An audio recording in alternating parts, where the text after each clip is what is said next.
네, 여호수아서 3장 1절부터 7절까지 한 절씩 교독하시고 마지막 절 함께 읽도록 하겠습니다. 또 여호수아가 아침에 일찍 일어나서 그와 모든 이스라엘 자손들과 더불어 시딤에서 떠나 요단에 이르러 건너가기 전에 거기서 유숙하니라. 백성에게 명령하여 이르되 너희는 레위 사람 제사장들이 너희 하나님 여호와의 언약궤 매는 것을 보거든 너희가 있는 곳을 떠나 그 뒤를 따르라.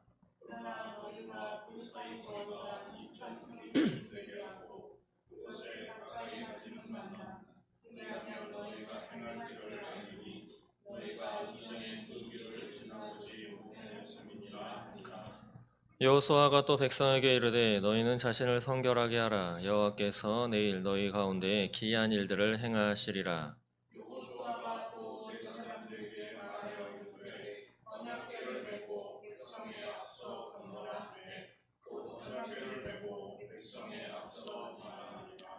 여호와 함께 읽습니다. 여호와께서 여호수아에게 이르시되 내가 오늘부터 시작하여 너를 온 이스라엘의 목전에서 크게 하여 내가 모세와 함께 있었던 것 같이 너와 함께 있는 것을 그들이 알게 하리라. 아멘.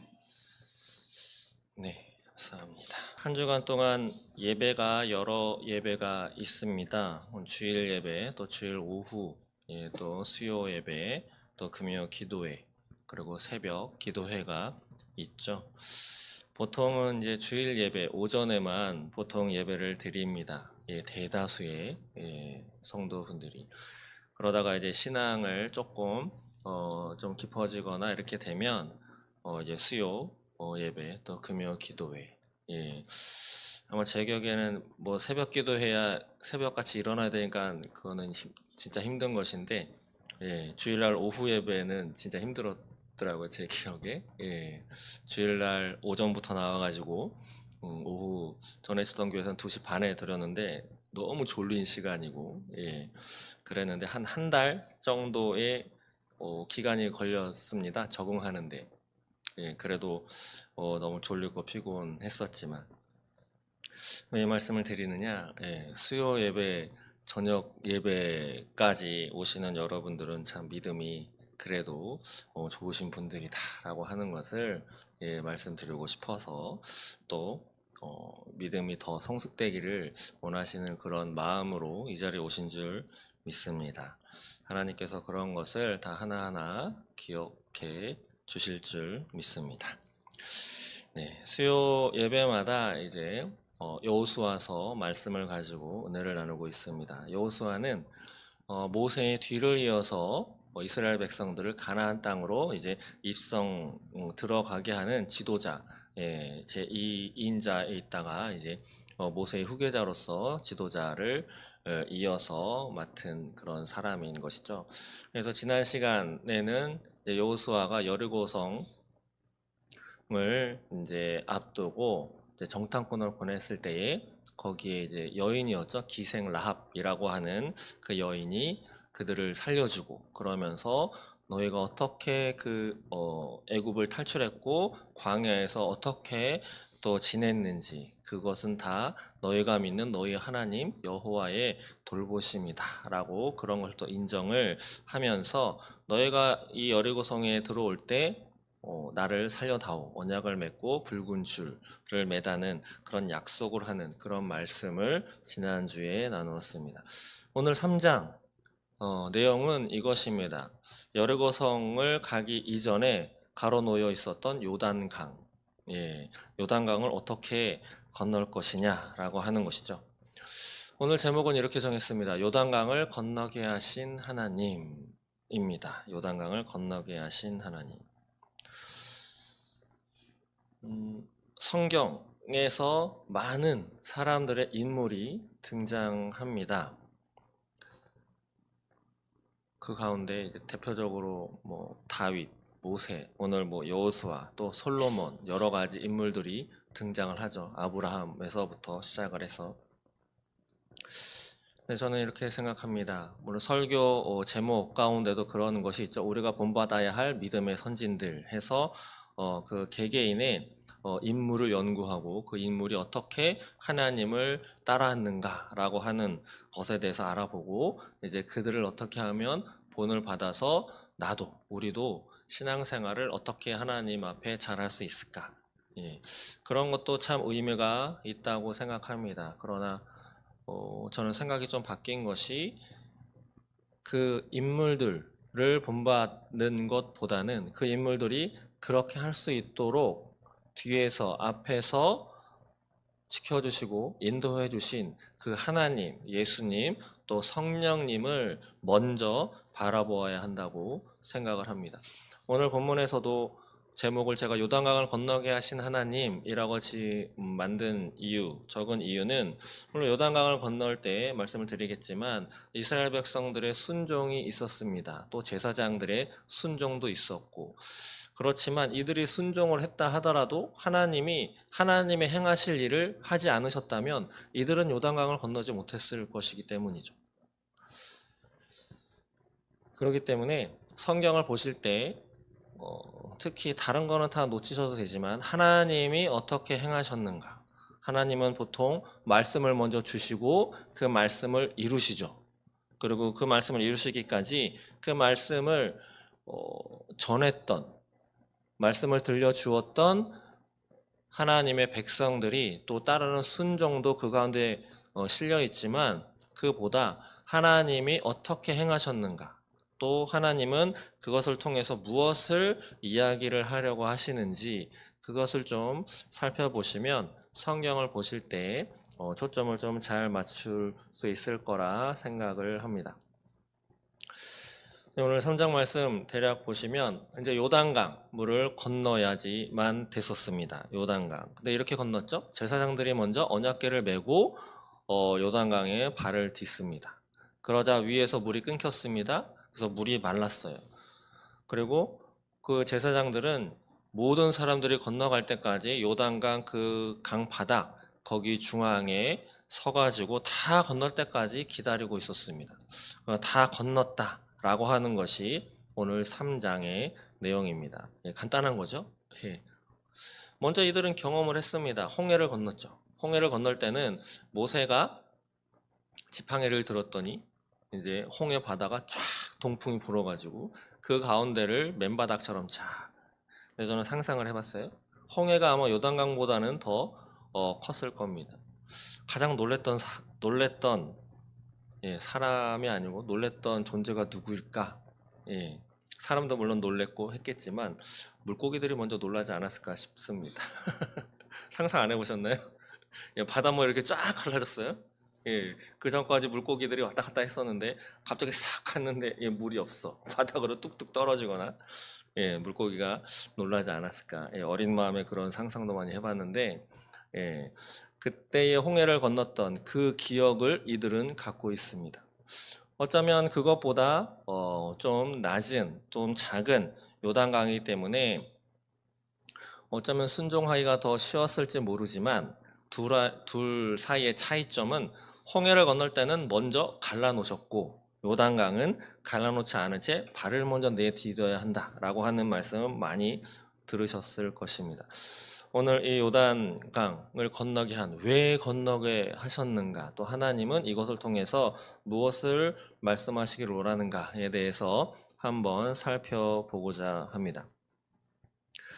먼저 하나님의 목적이 있었습니다. 7절 본문 말씀 한번 읽어볼까요? 7절 다시 한번 읽어보겠습니다. 시작.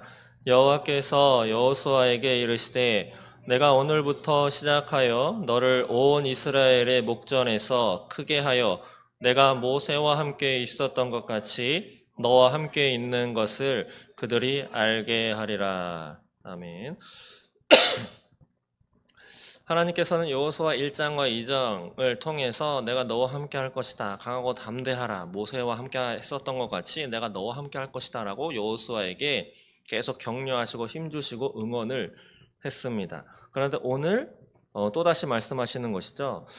오늘 이스라엘의 목전에서 이스라엘 백성들의 눈앞에서 내가 큰 일을 행해서 모세와 함께 있었던 것 같이 내가 모세와 함께 있었던 것 같이 너와도 함께 있는 것을 사람들에게 알게 하리라. 이것은 무엇일까요? 요단강을 건너야지만 여리고 성을 점령할 수 있는 길이 되기도 하나, 목적 가운데 하나가 이제 여호수아는 그 위대한 광야 40년 동안 이스라엘 백성들을 다 이끌었던 그 모세, 얼마나 위대한 지도자였겠습니까? 사람들의 그 기억 속에. 근데 모세가 죽고 후계자라고 나타난 그 여호수아는 모세보다 더 어리고 또 경험도 그렇게 많지 않은, 그리고 사람들의 눈에는 모세가 지도자였을 때 거의 예, 그냥 편한 말로 하자면 쫄따구처럼 시종 같은 그런 모습을 많이 보았을 것입니다. 어쩌면 그런 거죠. 일반 우리 교회에서도 이제 교회에서 성도 생활 하다가 신학교에 간 나이 어린 그 교회에 성도가 신학교에 가서 이제 전도사로 부임을 해가지고 했을 때, 근데 어느 날 갑자기 담임 목사직을 그 전도사가 이렇게 수행하게 되는 경우가 어쩌면 오늘 이스라엘 백성들이 모세의 뒤를 이어서 지도자의 위치에 점한 여호수아를 바라본 어쩌면 그러한 모습이 아닐까 싶습니다. 그렇다고 한다면 이스라엘 백성들은 여호수아를 진짜 지도자다라고 앞장에서는 이렇게 고백도 하고 따랐지만 진짜 그 마음 가운데 지도자로 인정이 됐을까? 어쩌면 하나님이 보시기에는 아니다라고 생각했는지 모릅니다. 그렇기 때문에 요단강을 건너게 하는 이 큰 사건을 하나님이 보여주시면서 내가 모세와 함께 했었던 것 같이 여호수아와도 함께 할 것임을 내가 보여주어서 여호수아의 그 지도자의 위치를 이스라엘 백성들이 인정하지 않을 수 없도록 하나님이 그러한 목적이 하나 있다라고 하는 거죠. 그것이 오늘 7절에서 하나님이 말씀하시는 것입니다. 이것의 또 다른 이면은 모세도 모세 자신이 특출나서가 아니라 모세의 하나님이 함께 하셨기 때문에 모세가 모세로서의 위치, 지도자의 위치를 점했다라고 하는 것을 또한 말씀하시는 것이죠. 다들 아시다시피 모세는 어릴 때 그 엄마가 강에 뛰어 보냈습니다. 그랬는데 애굽의 한 공주가 주워다가 길렀죠. 예. 그래서 약 40년 동안 그 애굽 왕실에서 왕자로 모든 교육을 다 받았으면 되게 똑똑하고 힘도 셌던 사람입니다. 우리 교회도 청년이 한 분 있지만 아마 저 청년보다 훨씬 더 장대하고 건장한 그러한 사람이 아마 모세였을지 모릅니다. 왜냐하면 이스라엘 백성들을 애굽 그 관리가 괴롭혔을 때 한 주먹에 죽여버렸기 때문이죠. 그 사건으로 광야로 도망가서 40년 동안 살았습니다. 40년 살다가 광야 40년, 80세죠. 여기에 80세 되신 분은 안 계시죠? 네. 80세에 하나님이 부르셔가지고 부르셔서 이스라엘 백성들을 애굽에서 꺼내오는 그 지도자 역할을 한 것이죠. 할아버지가. 할아버지가. 그 할아버지가 정말 위대한 지도자 모세로 불린 까닭은 오늘 여호수아와 하나님이 함께 하신다라는 걸 보여주시는 것처럼 하나님이 모세와 함께 하셨기 때문에 모세도 모세가 될 수 있었던 것이다 라고 하는 거죠. 그리고 또 하나 있습니다. 10절. 오늘 본문으로 잡았진 않지만 10절 말씀을 한번 같이 읽어볼까요? 시작. 또 말하되 살아계신 헷 족속과 히위 족속과 브리스 족속과 기르가스 족속과 아모리 족속과 여부스 족속을 너희 앞에서 반드시 쫓아내실 줄을 이것으로써 너희가 알리라. 아멘. 하나님은 가나안 땅을 이스라엘 백성들에게 주시겠다 약속하셨습니다. 근데 모세가 살아 생전에 정탐꾼을 보냈더니만 그 12명 중에 2명만이 하나님이 우리에게 주실 것이니 갑시다 라고 했지만 나머지 10명은 우리는 그들 앞에 메뚜기 같습니다. 다시 애굽으로 돌아가야 합니다. 우리는 그들 앞에 죽어 없어질 겁니다. 절대 이기지 못합니다 라고 이야기를 했죠. 그랬을 때 그들은 싹 다 죽고 2명만 살아남게 된 것이 광야 40년 기간의 세월이었습니다.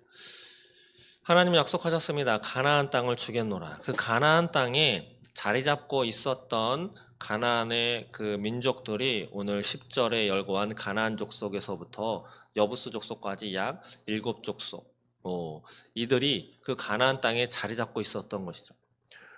하나님이 요단강을 건너게 하는 것을 보여주는 그 이유 중에 또 다른 하나는 무엇이냐? 내가 너희에게 약속한 가나안 땅을 점령할 수 있도록 내가 해줄 텐데 그것을 너희들이 아직까지 믿지 못하니 요단강을 어떻게 건너니 내가 보여주겠노라. 이것을 보면 내가 그 7족속을 다 반드시 쫓아내어 너희들이 그 땅을 차지하게 해줄 것이다 라는 것을 너희가 알 것이다.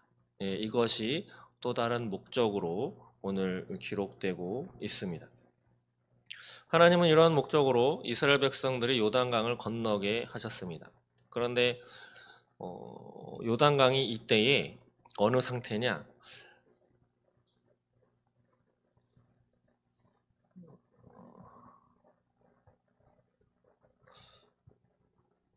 예,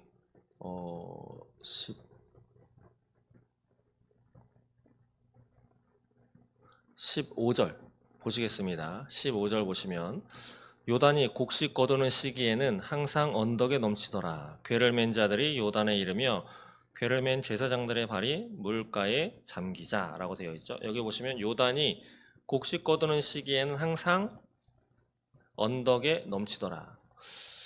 이때는 곡식 거두는 시기였다라고 하는 것입니다. 요단강은 폭이 약 20에서 30m, 수심이 3에서 약 4.5m 정도 되는 그러한 강이었습니다.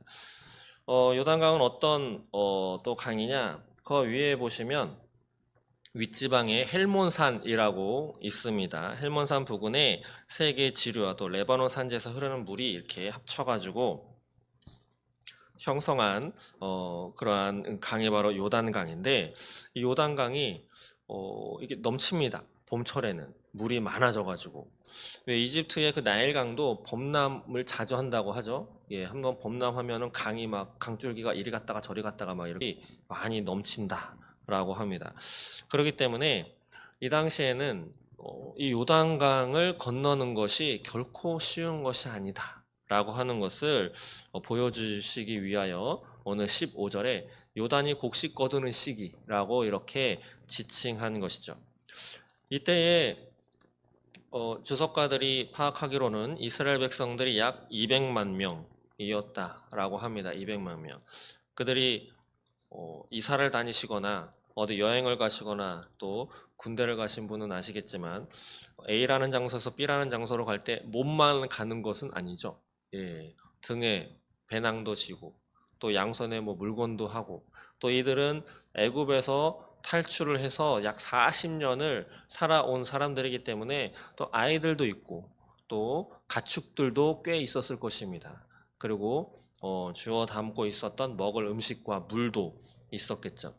그래서 이들이 요단강을 자기 한 몸 건너는 것도 쉽지가 않은데 예, 온갖 메고 지고 이고 아이들 손 붙잡고 또 가축까지 끌어다가 예, 이렇게 가려고 하면 쉽지가 않은 것입니다. 약 200만 명이라는 사람들이 행군의 폭을 약 1.5km, 예, 길이가 아니고 폭을 1.5km로 그 대형을 유지해서 이 요단강을 건넌다면 약 반나절 정도 걸린다라고 하더라고요. 반나절. 쉽지는 않은 거죠. 예. 그래서 이 어려운 때에 이 요단강을 건너게 한 것입니다. 처음부터 요단강을 어떻게 건너게 하실 것이다 라고는 이야기하지 않으셨습니다. 하나님이 먼저 여호수아를 통해서 이스라엘 백성들에게 원했던 것은 바로 성결하게 하라 라고 하는 것이죠. 성결하게 하라.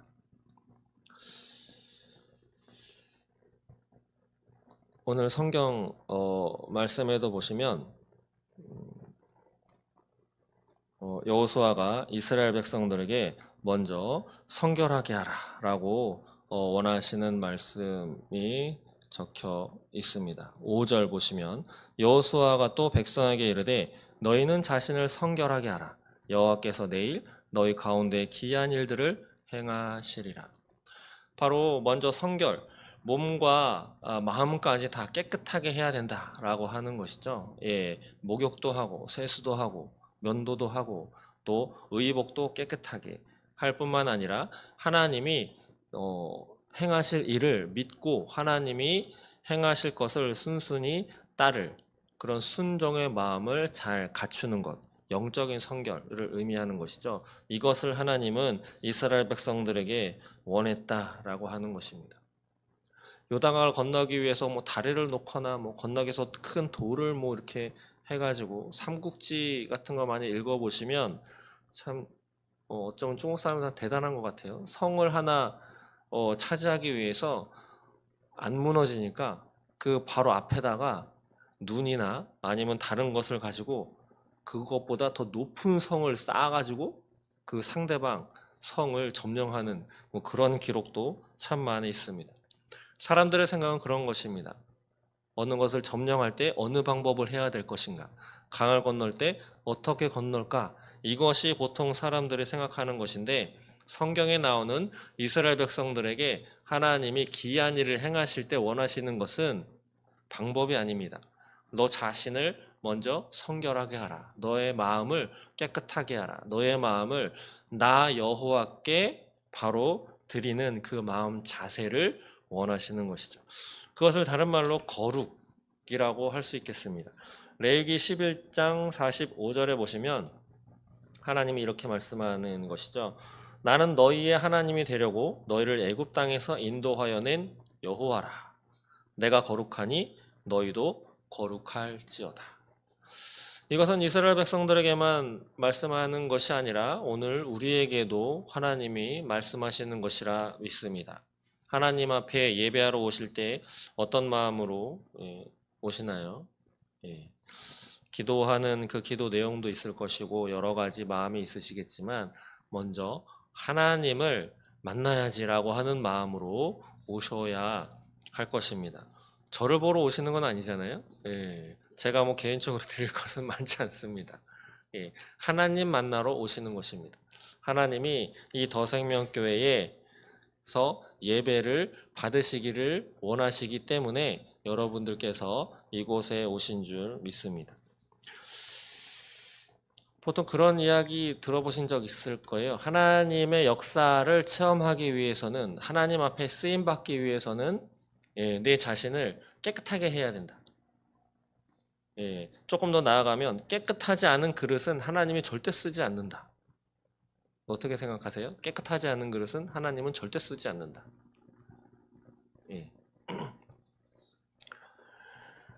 성경을 읽어보시면 그런 경우도 있지만 그렇지 않은 경우도 참 많이 있습니다. 일단 앞장에서 나오는 라합이라고 하는 여인도 그렇고요. 일단 이방인이잖아요. 이방인이라고 하면 거의 뭐 이스라엘 백성들은 사람 취급하지 않는 사람들인 것이죠. 그리고 우리가 대단하다라고 인정하고 있는 다윗조차 간음죄를 저질렀고 또 살인 교사를 했으며 또 거짓말도 했던 사람입니다. 그런데 하나님은 그를 내 마음에 합한 자다라고 이렇게 이야기하셨습니다. 모세도 마찬가지고 아브라함도 마찬가지고 특히 야곱도 그렇죠. 야곱은 태어나면서부터 속이는 자였습니다. 인생이 또 그렇게 살아왔던 사람이죠. 그렇기 때문에 깨끗하지 않은 사람은 하나님이 절대 쓰지 않는다. 공식이 될 수 없다라고 하는 겁니다. 그렇지만 그래서 나는 이렇게 더러운 채로 살아도 하나님이 쓰임 받을 수 있어. 이것도 아닌 것이죠. 자신이 깨끗하지 않아요? 자신이 더러워? 자신이 계속 죄 가운데 있어요? 이런 나도 하나님이 쓰실 수 있을 거야. 그거는 맞는 말이지만 그렇다고 해서 내가 지금 하고 있는 생각, 내가 하고 있는 일, 내가 버리지 못한 약한 습성을 그냥 계속 간직하고 유지하고 갖고 있는 채 그런 생각을 가지고 하나님 앞에 쓰임받기를 원한다면 하나님은 절대 쓰지 않을 것입니다. 그것이 제가 누누이 말씀드리는 동성애자들에 관한 것이죠. 동성애자들은 물론 하나님이 창조하신 하나님의 사람들입니다. 사랑해야죠. 그들을 위해서도 기도를 해야 할 것입니다. 그러나 분명한 것은 그들을 사랑하고 그들을 위로하고 그들에게 좀 더 나은 삶을 위해서 기도해주고 하는 것은 맞지만 그들이 지금 행하고 앞으로도 계속 행할 것이다 라고 하고 있는 그 성적 취향이라고 하는 단어로 자신들이 행하는 것을 버리지 않으려고 하는 그것은 꼭 집어서 죄악이다. 그것은 회개해야 할 죄다라고 분명하게 알려주어야 합니다. 그들을 자녀로 둔 부모님에게도 마찬가지죠. 어쩌면 저는 개인적으로 동성애자들보다 동성애자들을 자녀로 둔 부모님들이 더 힘들 수 있다라고 개인적으로 생각을 합니다. 왜냐하면 자기 자녀잖아요. 예, 자기 자녀. 천류는 끊을 수 없다라고 하는 말도 있듯이 얼마나 그 마음이 어렵겠습니까? 그러나 하나님은 분명히 말씀하십니다. 예, 죄는 죄다라고. 그렇기 때문에 이스라엘 백성들 이 요단강을 건너기 전에 하나님이 원하셨던 것 딱 하나, 성결하게 해라. 너희 마음, 몸뿐 아니라 마음을 깨끗하게 해라 라고 하는 거죠.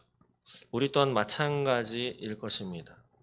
바쁜 일상 속에서 세수도 하지 못하고 양치도 하지 못하고 머리도 감지 못하고 옷도 그냥 어쩌면 일하시는 그 장소가 실내에서 관리자나 화이트 칼라로 그냥 앉아서 편안하게, 물론 그게 다 편안한 건 아니지만 그렇게 일하시는 분도 계시지만 야외에서 흙먼지 뒤집어 쓰면서 그렇게 힘들게 일하시다가 예배하러 시간 맞춰서 오기 때문에 갈아입지 못하고 그렇게 오시는 분도 계실 것입니다. 어쩔 수 없는 거죠. 그러나 마음은 바꿀 수 있습니다. 하나님 보러 가야지. 하나님 앞에 성결한 마음을 그것은 준비할 수 있습니다. 하나님은 어떤 중대한 일을 하시기 전에 반드시 성결을 요구하셨다라고 하는 것을 꼭 기억하시기 바랍니다. 그리고 이스라엘 백성들은 그런 하나님 앞에 하나님의 것이라고 생각하는 자신들을 하나님 앞에 성결하게 드리는, 성결하게 봉헌하는 것을 통해서 내가 하나님 앞에 속해 있다라고 하는 것을 증거하고 드러낸 사람들이 바로 이스라엘 백성들이다라고 하는 것이죠. 이렇게 여호수아를 통해서 하나님은 성결하게 하라라고 하는 것을 요청하셨습니다. 그러면서 5절 후반부에 보시면 여호와께서 내일 너희 가운데 기이한 일들을 행하시리라. 진짜 기이한 일입니다. 무엇이냐면 제사장들이 언약궤라고 하는 것을 어깨에 메고 그 요단강에 발을 대자 요단강 물이 위에서부터 끊어져 쫙 말랐기 때문이죠.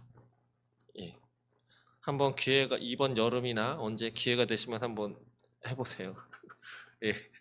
쫄쫄쫄쫄 흐르는 아주 조그만 냇물이라도 발을 한번 위에서 끊어지는지 하나님을 시험하는 마음으로 하지 마시고 희한한 일입니다. 이것을 어떤 사람들은 이때 지진이 났다. 근데 실제적으로도 이 요단강 쪽에서 이제 지진이 나거나 이래서 강둑이는 무너지거나 이래가지고 물이 안 흐른 적이 한 3번 정도 있다라고 역사학자들은 발견했습니다. 그래서 이것은 하나님의 역사가 아니고 자연현상 중에 하나다라고 주장하는 그런 사람들도 있었습니다. 그런데 성경이 이야기하는 것은 다릅니다. 하나님은 이렇게 할 거야 라고 하는 것을 미리 지도자를 통해서 말씀을 하시죠. 그리고 이 요단강 또한 강물이 범람할 때 행한다라고 오늘 말씀에서 나와 있고 요단강 이 사건만 보더라도 다 건널 때까지 요단강 물이 위에서 흐르지 않았습니다. 그리고 강 바닥이 순식간에 말랐다라고 하는 것을 확인할 수 있고 또 다 건너자 다시 요단강 물이 흘렀다. 홍해도 마찬가지죠. 홍해도 여러 가지 뭐 자연상으로 설명하려고 하는 사람들이 있습니다. 그런데 신기한 건 그렇게 돼서 끊어졌던 물이 애굽 사람들이 들어왔을 때 다 수장이 되었다라고 하는 거죠. 그것도 하나님은 말씀하셨습니다. 저들은 건너지 못하게 할 것이다라고. 그렇기 때문에 단순합니다. 하나님은 천지를 창조하셨고 그걸 그냥 내버려 두지 않으시고 하나님은 지금도 모든 것을 자연 현상까지 제가 지난주에도 말씀드린 것처럼 중력 위에서 내리면 떨어지는 것도 하나님이 원하시면 거꾸로도 하실 수 있고 따뜻한 것은 위로 올라가고 찬 것은 밑으로 내려가는 이 현상도 하나님이 원하시면 뒤바꾸실 수도 있는 분이 하나님이시다라고 하는 것을 진짜 믿으시면 이것은 그렇게 큰 설명이 필요 없는 겁니다. 하나님이 명하시죠? 자신의 언약궤 제사장들 메고 거기에 발을 담그게 해라. 그런 그 문을 끊어질 것이고 너희가 건널 것이야. 하나님의 말씀은 단순합니다. 내가 행하면 된다라고 하는 것이죠. 이것을 믿느냐 믿지 않느냐, 그것을 경험하느냐 경험하지 못하느냐가 달려 있는 것이죠.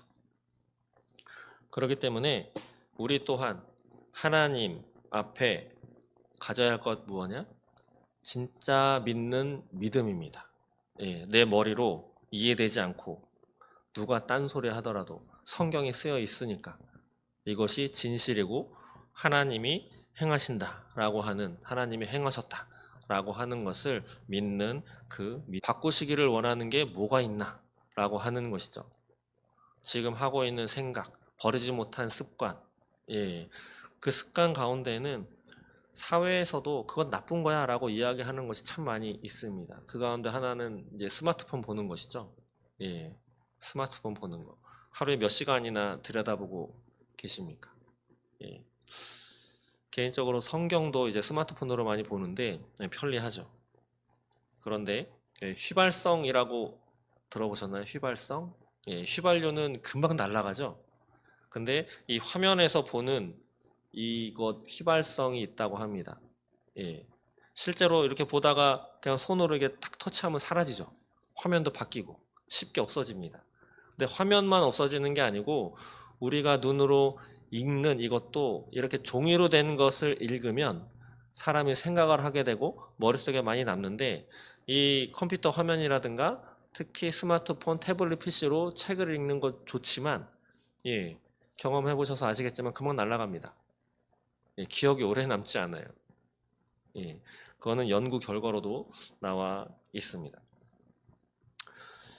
어쨌든 이렇게 사회적으로도 안 좋다라고 하는데 하나님 앞에 좋지 않은 것, 우리 자신이 다 아실 것입니다. 또 성경을 보시면 하나님이 나에게 찔림을 주시는 것이 있어요.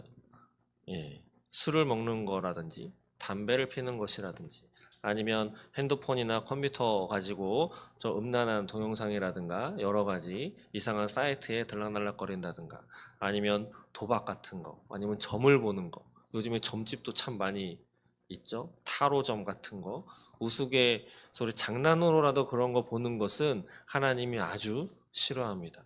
왜냐하면 미래는 내일의 일은 하나님 것이기 때문에 내일 것을 자꾸 알려고 하는 것이 점 보는 사람들의 심리죠. 근데 안타깝게도 우리나라 국회의원들이나 정치인들, 경제계 그런 많은 사람들이 점을 참 많이 본다고 공공연하게 알려져 있습니다. 수천만 원, 수십억까지 쓴다고 알려져 있죠. 그렇게 우리는 삶을 하나님 앞에 예배하기 전에 또 예배한 이후에 하나님이 나에게 원하시는 그 성결을 우리는 하나님 앞에 드려야 할 것입니다. 그리고 오늘 이 요단강을 건넜습니다. 오늘 3장 말씀은 마지막에 보시면 모든 이스라엘은 그 마른 땅으로 건너갔더라 라는 것으로 말씀을 마칩니다. 우리가 주의해야 할 것, 또 한 가지 생각해야 할 것은 이 요단강, 하나님이 기적을 베푸셨어. 우리는 하나님의 기적을 체험한 위대한 하나님의 백성이야. 너는 못 해봤지? 이것 때문에 이런 기적을 하나님이 체험하게 하셨을까요? 아닌 것이죠. 하나님의 그 기이한 일, 요단강을 건넌 이 사건을 경험하는 것, 이 사건도 중요하지만 보다 우리가 더 주의 깊게 바라보고 생각해 보아야 할 것은 이러한 기적을 왜 주셨냐라고 하는 것입니다.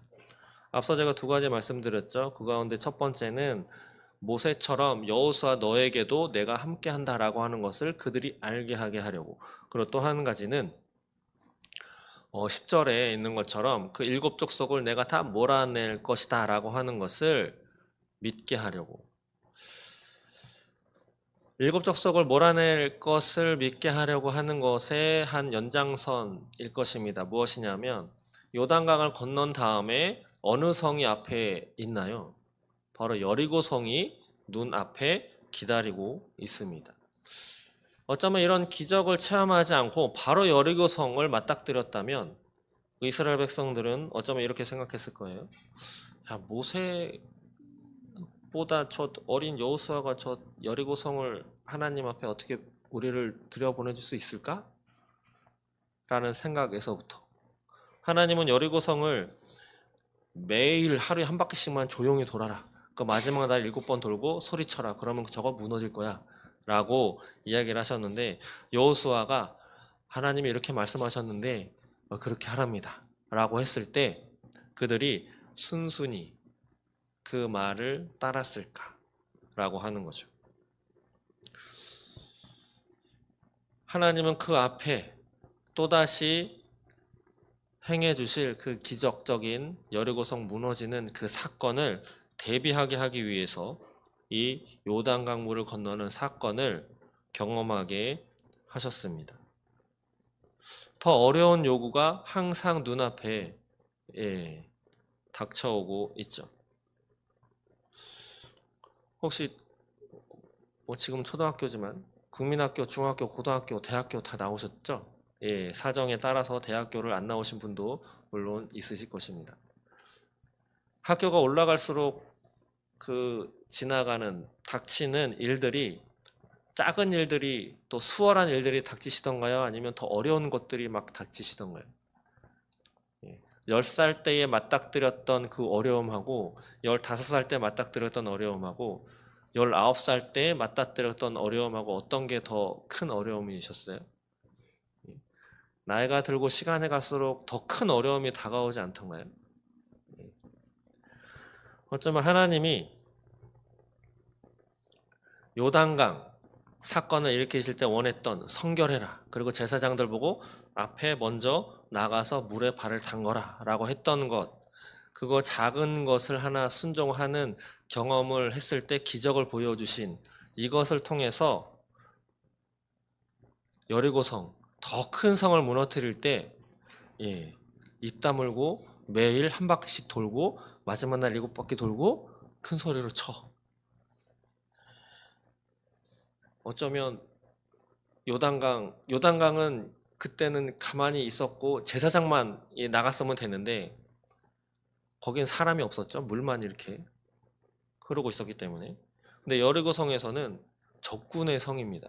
근데 거기 주위를 이렇게 돌아요. 아무 말 없이. 장비도 없고 창도 없고 활도 없이. 이렇게 돌 때 그 성 안에서 칼이나 창이나 던져가지고 죽일 수도 있는 것인데 그런 건 아무것도 얘기하지 않으시고 그냥 조용히 돌아라를 요청하셨죠. 그것을 순종해야만 여리고성은 무너질 수 있었던 것입니다. 어쩌면 요단강의 이 경험이 없었다면 여리고성에서는 아마 참패를 하고 기생 라합도 반역죄로 여리고성에서 참수를 당했을지도 모를 일입니다. 그러나 이스라엘 백성들은 요단강을 건널 때 순종을 보여드렸고 성결을 함으로 자신들이 하나님의 자녀다라고 하는 것을 하나님 앞에 올려드림으로 요단강 물이 끊어져서 자연스럽게 건널 수 있는 그 기적의 경험을 체험하게 되었습니다. 이 경험은 그 이후에 더 큰 사건으로 다가오는 여리고성을 무너뜨릴 수 있는 그 믿음을 준비할 수 있었다라고 하는 의미가 하나 더 있는 것입니다. 말씀을 정리하겠습니다. 이스라엘 백성들은 요단강을 건넜습니다. 약 200만 명 되는 인원들이 하나님은 그들에게 요구하신 것 딱 한 가지죠. 성결하게 해라. 그리고 제사장들에게 요청하셨습니다. 언약궤를 메고 먼저 들어가라고. 그럴 때 이스라엘 백성들은 성결에도 순종하고 제사장들도 순종해서 그 물에 발을 담갔더니만 요단 강물이 위에서부터 끊어져서 맨 바닥을 그들은 건너는 기적을 체험했습니다. 2025년도 어떠한 일들이 우리 앞에 다가올지는 모를 일입니다. 어느 연예인이 그러더라고요. 아무 일도 안 일어나는 것이 가장 행복한 거라고. 어떤 일이 일어나면 엄청 피곤해지고 해결해야 되니까 진짜 아무 일도 안 일어나는 아주 지루한 날이 가장 행복하다고 어느 유명한 배우가 이야기하는 걸 들었습니다. 그러나 결코 그런 일은 우리에게 일어나지 않습니다. 크고 작은 일들, 나라부터 지금 시끄럽잖아요. 만약에 지금 대통령이 탄핵을 받아요. 그럼 더 어지러운 세상이 될 것입니다. 탄핵이 기각이 돼가지고 원대복귀해요. 그러면 평안할까요?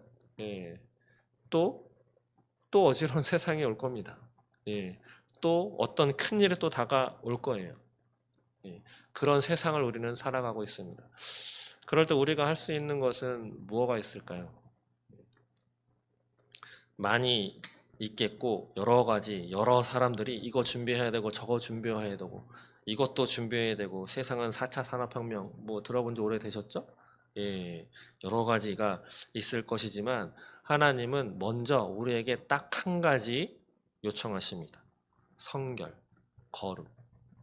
하나님 앞에 적어도 하나님의 자녀된 자로서 성결하게 또 거룩한 마음과 몸과 자세를 가지고 하나님을 예배하는 저 여러분 되시기를 소망합니다.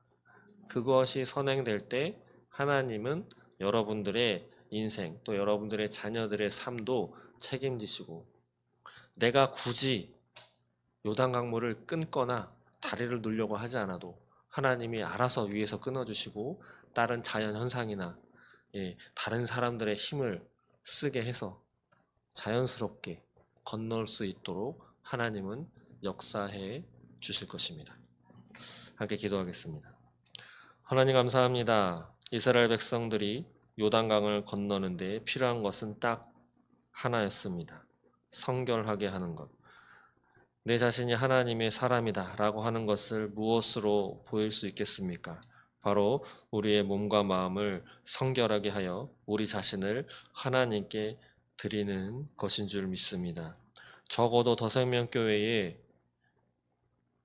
함께 신앙생활하고 있는 우리들만이라도 하나님 앞에 몸과 마음을 언제나 거룩하고 언제나 성결하게 그렇게 하나님 앞에 내어드림으로 하나님의 사람, 예수의 제자임을 보이며 살아가는 참된 그리스도인이 될 수 있도록 하나님 인도하여 주시옵소서. 감사합니다. 예수님의 이름으로 기도드립니다. 아멘.